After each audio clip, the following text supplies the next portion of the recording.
नमस्कार। आज हम बात करने जा रहे हैं तमिलनाडु के सथनकुलम केस की। ये एक ऐसा मामला है जिसने पूरे देश को हिलाकर रख दिया था और हाल ही में इसका एक बहुत बड़ा फैसला आया है। इस पूरी कहानी के दिल में है एक नंबर 9। ये सिर्फ एक गिनती नहीं है, ये एक भयानक सच से जुड़ा हुआ है। पर सवाल यह है कि आखिर ये 9 हैं कौन और इन्होंने किया क्या था। तो ये 9 लोग थे पुलिस वाले। जी हाँ, पुलिस अधिकारी। और तमिलनाडु की Madurai first additional sessions court ने इन्हीं 9 पुलिसकर्मियों को मौत की सजा सुनाई है। मामला था हिरासत में एक पिता और बेटे की मौत का। कोर्ट ने अपने फैसले में एकदम साफ कर दिया कि पिता बेटे की मौत कोई नेचुरल डेथ नहीं थी, ना ही उन्हें कोई बीमारी थी।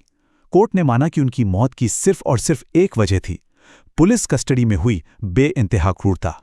तो ये सब शुरू कहाँ से हुआ? इसके लिए हमें चलना होगा साल 2020 में, जब पूरा देश कोरोना की वजह से लॉकडाउन में था और जगह थी तमिलनाडु का एक छोटा सा कस्बा सत्तनकुलम। 19 जून 2020 की बात है। 58 साल के एक व्यापारी थे पी जयराज। पुलिस उन्हें हिरासत में ले लेती है। इल्जाम लॉकडाउन के नियमों का उल्लंघन। ये एक बहुत छोटी सी बात लग रही थी, लेकिन यही एक भयानक कहानी की शुरुआत बनने वाली थी। जब उनके 31 साल के बेटे जे बेनिक्स को यह पता चला तो वो भागे भागे पुलिस स्टेशन पहुंचे। लेकिन वहां जो उन्होंने देखा वो किसी के भी होश उड़ाने के लिए काफी था।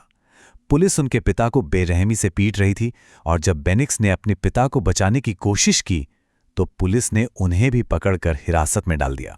इसके बाद पुलिस स्टेशन के बंद दरवाजों के पीछे जो कुछ हुआ वो इस कहानी का सबसे खौफनाक हिस्सा है।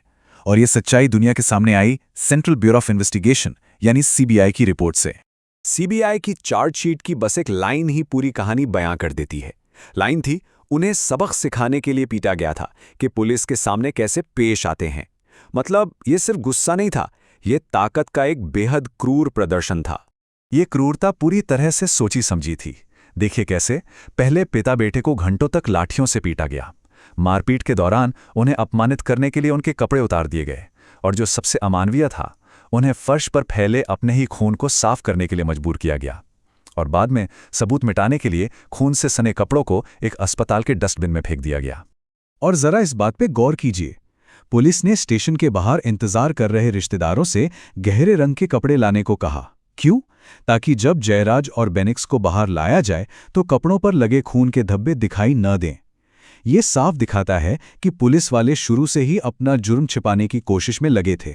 थाने के अंदर की ये हैवानियत जल्द ही एक ऐसी बड़ी त्रासदी में बदल गई जिसने पूरे देश में गुस्से की एक आग लगा दी।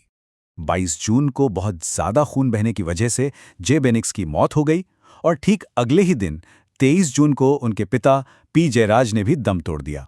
हिरासत में लिए जाने के कुछ ही घंटों में 2 जिंदगियां खत्म हो गई। जैसे ही इन मौतों की खबर बाहर आई, क्या राज्य और क्या पूरा देश, हर जगह पुलिस की बर्बरता के खिलाफ जबरदस्त प्रदर्शन होने लगे।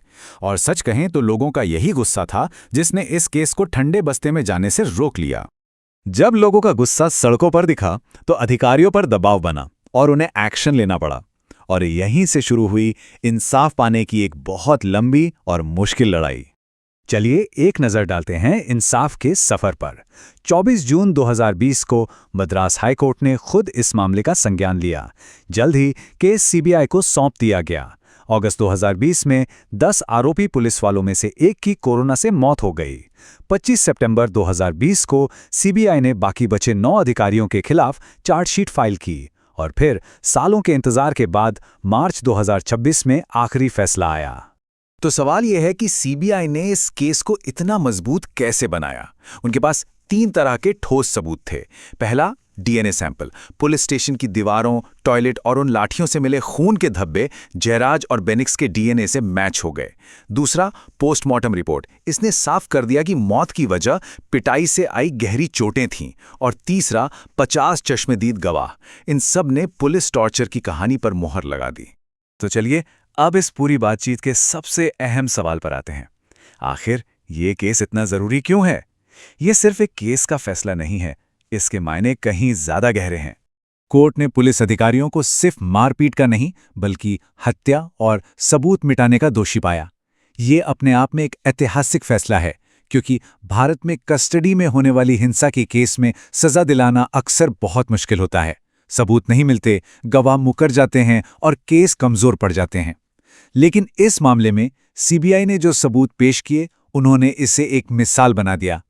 और अंत में ये फैसला हमें एक बहुत ज़रूरी सवाल के साथ छोड़ जाता है।